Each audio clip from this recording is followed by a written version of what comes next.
frères et sœurs, paix et bien dans le nom de notre Seigneur Jésus-Christ. Une seule chose je nous propose aujourd'hui pour notre méditation, ne comptez que sur soi, un mensonge qui met nos vies en danger. Dans l'évangile, Jésus dit à Simon-Pierre, « Simon, fils de Jean, m'aimes-tu plus que ceux-ci » Il lui répondit, « Oui Seigneur, je t'aime, tu le sais. » Jésus lui dit, « Sois le berger de mes agneaux. » Nous voyons dans ces fragments que Jésus ne l'a pas appelé par le nom que lui avait donné Pierre, mais bien par son nom biologique, Simon, fils de Jonas. M'aimes-tu plus que ceux-ci ? Pourquoi Jésus ne l'appelle pas Simon-Pierre ? Jésus l'appelle par son nom pour rappeler à son disciple son état d'homme naturel et de pécheur. Et c'est là le creuset. Simon-Pierre, depuis le lac, lieu de sa rencontre avec son Seigneur, et jusqu'au soir du jeudi saint, avait montré qu'il était un homme qui comptait que sur lui-même. D'ailleurs, de son travail de pêcheur de poissons, il avait appris à ramer seul la nuit. Il savait donc compter que sur lui-même. Par ailleurs, durant 3 ans avec Jésus, il savait mettre les pieds dans les plats, comme on dit. C'est lui qui posait les questions, c'est lui qui ne comprenait pas, c'est lui qui invectivait Jésus, c'est lui qui défendait à Jésus de mourir, c'est lui qui sortait son épée pour défendre Jésus, celui qui promettait qu'il ne quittera pas son maître, tellement sûr de lui-même qu'il parlait au nom de tout le monde. C'est encore lui qui avait refusé que Jésus lui lave les pieds et proposait même d'être lavé tout entier. Pierre avait toujours montré son indépendance vis-à-vis de Jésus. C'est lui qui osait demander à Jésus, « Qu'allons-nous gagner, nous qui avons tout laissé pour te suivre ?» Ce même Pierre n'avait pas hésité après la résurrection de retourner dans son travail d'antan, la pêche. Pierre, c'est encore lui enfin qui n'avait pas hésité de reprocher à Jésus ressuscité le fait d'être d'abord apparu aux femmes plutôt qu'à eux les disciples. Au demeurant, nous voyons que Pierre ne comptait que sur lui-même. La question que Jésus lui pose vise donc à le décentraliser, casser cette montagne, cette tour qu'il s'était construite autour de lui. L'homme ne peut rien sans Dieu, où Dieu est absent, l'homme déchoit toujours. C'est à juste titre que Jésus lui pose cette question. Simon, fils de Jean, m'aimes-tu plus que ceux-ci ? Dans cette question, il y a un piège. M'aimes-tu plus que ceux-ci ? En disant plus que ceux-ci, Jésus piège Simon-Pierre. S'il dit « je t'aime plus que ceux-ci », il tombe dans l'orgueil, car il se compare aux autres, et plus il se croit supérieur aux autres. Mais Simon-Pierre ne va pas tomber dans le piège. Il ne dit pas « je t'aime plus que ceux-ci », mais il dit « oui, je t'aime, tu le sais ». En se gardant de se comparer orgueilleusement aux autres, Simon-Pierre a mesuré la grandeur de sa chute lorsqu'il régnait son Seigneur devant une femme.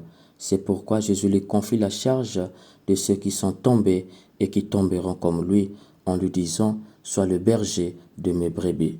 Il pourra être le berger des brebis, c'est-à-dire celui qui prend soin d'elles, parce que lui-même a fait l'expérience de tomber plus bas. Cependant, jusque-là, Simon ne s'est pas encore décentré de lui-même, malgré qu'il reconnaît qu'il est tombé très bas, lui qui avait promis qu'il ne lâcherait pas son Seigneur.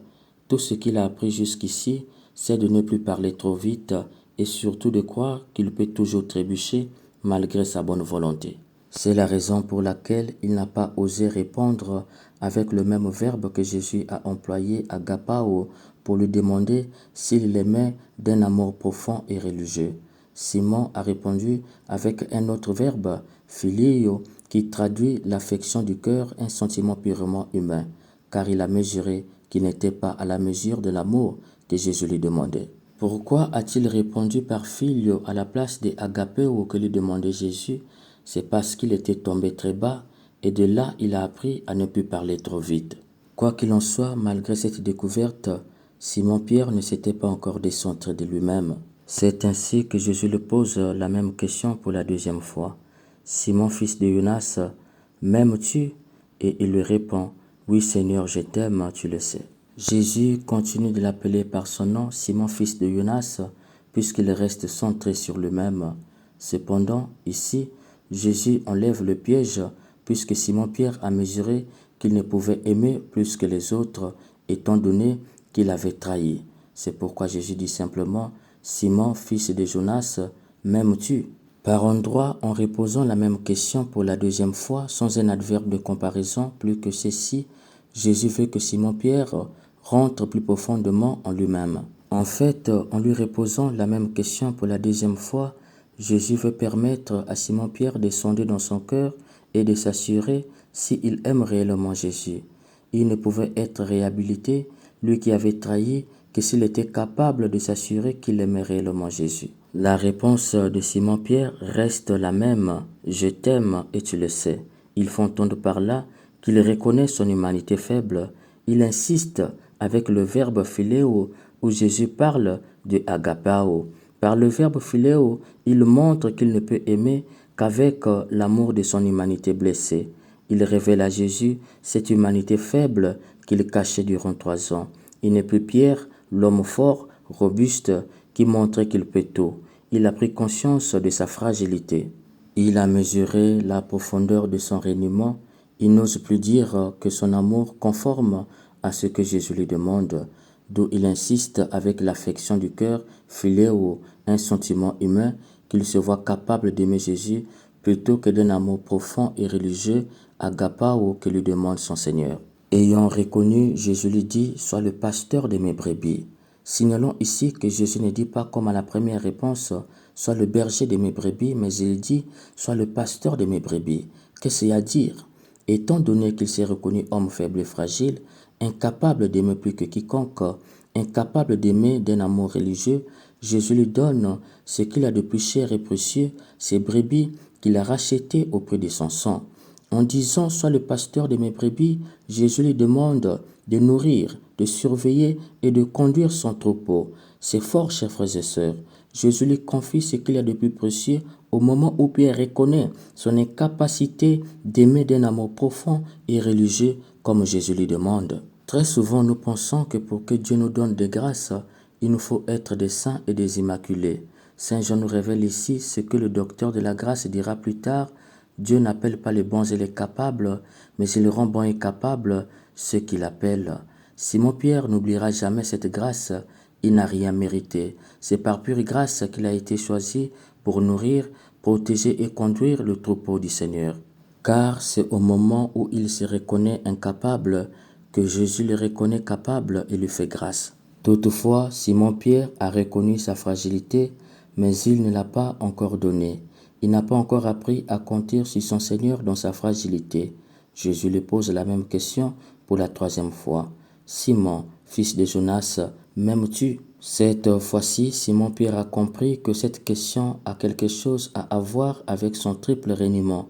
La question que Jésus lui pose l'a pénétré comme un trait jusqu'au fond de son cœur et a même atteint les derniers restes de son ancienne présomption de grandeur, mieux de son entière confiance en lui-même. Pourquoi? C'est parce que Jésus l'a rejoint là où il se trouve. Il ne lui a plus posé la question avec le verbe agapao, mais il a employé cette fois-ci le verbe que Simon-Pierre lui-même a confessé qu'il aime Jésus, philéo. Jésus est donc descendu au niveau de son amour. Il ne lui demande pas d'aimer d'un amour religieux et profond. Il lui demande de se rassurer si l'amour humain qu'il a déclaré lui-même était sincère. Cela a cassé tout l'orgueil de Simon-Pierre. Même le peu d'amour qu'il veut témoigner, on lui demande « Est-ce que c'est sincère ?» En d'autres termes, Jésus lui dit « C'est vrai que tu es incapable d'aimer d'un amour religieux et profond, mais est-ce que l'amour humain dont tu parles est vraiment sincère ?» La question lui a rappelé son péché de reniement et l'a même humilié devant les autres. C'est pourquoi il répond avec amertume « Seigneur, tu sais tout, tu sais que je t'aime. » En disant « Seigneur, tu sais tout, tu sais que je t'aime », il reste certes constant avec l'amour philéo. Cependant, en ajoutant « tu sais tout », il en appelle avec confiance les secours de son Seigneur. Tu connais mon cœur, tu sais que par moi-même, je ne peux t'offrir ce peu d'amour que je viens de te déclarer. Il se descend enfin pour se centrer que sur son Seigneur. Il apprend désormais à ne compter que sur le Seigneur. Il a pris conscience que même le peu d'amour, il ne peut l'offrir à son Seigneur qu'avec son secours. Si déjà le peu d'amour, il ne peut l'offrir qu'avec le secours de son Seigneur, cela veut dire qu'en toute chose, il ne peut que compter sur son Seigneur. Enfin, il arrive où Jésus voulait l'amener. C'est pourquoi Jésus lui dit « Sois le berger de mes brebis ». Ici, Jésus lui révèle qu'il demeure une brebis avant d'être le berger des brebis du Seigneur. C'est pourquoi Simon-Pierre n'oubliera jamais que ce troupeau qui lui est confié ne l'appartient pas, que 3 fois Jésus a dit « mais ». C'est pour lui dire, il ne peut donc gérer son troupeau qu'en comptant sur son pasteur propre. Mes chers frères et sœurs, nous voyons dans cet évangile que compter sur soi est un mensonge qui met nos vies en danger. Simon-Pierre nous montre l'exemple aujourd'hui. Par nous-mêmes, nous ne pouvons rien. Oui, sans Jésus, nous ne pouvons rien faire. Même le peu, nous ne pouvons rien faire sans Jésus. Très souvent, pour réussir, nous comptons sur nos comportements, nos relations humaines et nos intelligences. C'est un mensonge du monde. L'histoire du monde nous a déjà montré des hommes avec un bon comportement, mais qui ont échoué. Des hommes avec des relations sûres, mais qui ont été tués. Des hommes très intelligents, mais qui ont manqué des examens. Des femmes sans difficultés sanitaires, mais qui ont du mal à concevoir. Des hommes qui répondaient à tous les critères pour être embauchés, à qui on a refusé l'offre. Des hommes qui sont morts par accident ou par crash, mais avant de mourir, il y a 1 minute, ils ont causé avec nous. Des tremblements de terre, des catastrophes naturelles en disent plus. Bref, tout ceci nous montre que c'est un mensonge lorsque le monde nous dit pour réussir, il faut compter que sur soi-même. Sans Dieu, nous ne pouvons rien faire. Là où Dieu est absent, l'homme déchoit toujours. Tu peux prendre toutes sortes de médicaments, toi qui es malade, mais si Dieu ne dit pas un mot, tu n'auras jamais la santé. Tu peux avoir toutes les richesses du monde, mais ne pas avoir la paix. D'ailleurs, rien ne te garantit que ton jet privé atterrira à bon port. Oui, rien ne nous garantit, homme riche, homme pauvre, femme riche, femme pauvre, que demain nous serons en vie. Car nous ne savons ni le jour ni l'heure. Alors, chers bien-aimés, il est donc temps de se recentrer dans le Christ qui est notre Pâque. La meilleure façon de se recentrer en lui, c'est de lui donner nos soucis, de se révéler à lui avec nos fragilités. Cher bien-aimé, aujourd'hui Jésus te dit, m'aimes-tu? Si tu l'aimes vraiment, donne-lui ton humanité blessée par les déceptions, les échecs, les trahisons de toutes sortes. Donne-lui cette humanité que tu draines manchement à cause des blessures intérieures, manque d'amour, manque de considération. Toi qui vois que ta vie n'a plus de sens à cause de la solitude, de la haine et de la violence verbale ou physique auquel tu as été victime, aujourd'hui il te dit, donne-moi cette humanité qui n'a plus de sens, je redonnerai sens à cette humanité. Toi qui vois ton corps rongé par la maladie, il te dit, donne-le-moi, je le guérirai. Toi qui es riche de toi-même, il te dit, donne-moi cette richesse, je te donnerai la vraie richesse. Toi qui croupisses avec une humanité blessée par les péchés à telle enseigne que tu as honte de t'approcher de Dieu, il te dit, viens avec, je la remplirai de la miséricorde et tu seras témoin de ma compassion et de ma miséricorde dans le monde. C'est pourquoi à toi comme à Pierre hier, il te dit au final de cet évangile, suis-moi. Il faut entendre par là, fixe ton regard sur moi. Chers bien-aimés, donnons nos cœurs avec toutes leurs imperfections afin que Jésus les sanctifie et fasse de nos cœurs sa demeure où il régnera en maître et en roi. Qui donne à Jésus gagne toujours. Qui donne tout à Jésus gagne tout. Théologiquement, on appelle cela tout donner pour tout recevoir. Puisse l'Esprit Saint nous aider à sortir de cette fausseté du monde qui nous fait croire que nous pouvons nous réaliser sans Dieu et qui nous aide également à tout donner à Jésus afin de tout recevoir de lui. Amen.